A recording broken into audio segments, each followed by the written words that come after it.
Verse 8, just as it is written, God gave them a spirit of stupor, eyes to see not, and ears to hear not, down to this very day. So God deals with phony, superficial hypocrites by keeping divine revelation from their grasp.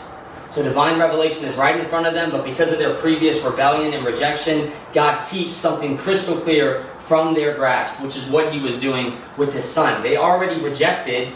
Think of when Jesus started teaching in parables. Jesus already had taught clear messages to them. Matthew 5 through 7, he taught the Sermon on the Mount. They were unresponsive, so God, Jesus, begins to teach in parables because he has now took away clear divine revelation from their grasp. That is why Jesus taught in parables, was to conceal it from the people of hard hearts. But the people of soft hearts still sought after it and found out the meaning because God would reveal it to them.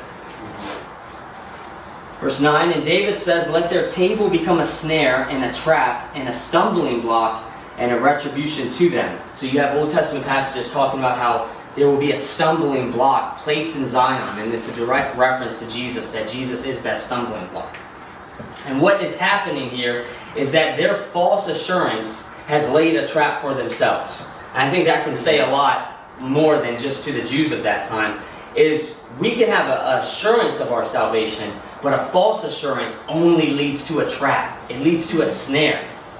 So we need to make sure that we're walking that tension out as well. That we can have assurance of our salvation as we evaluate ourselves to see if we're of the faith. Because false assurance is what happened to the Jews. They thought because of their bloodline that they were good to go, sealed. But they were not. They hardened their own hearts and then God hardened them further. Their lack of urgency created a false peace with God. And those who have a false peace with God, Christ will wage war on when he comes back. So you don't want to have a false peace with God. You want to have a true peace that comes from evidential transformation in your life so you can be assured of your relationship with Christ.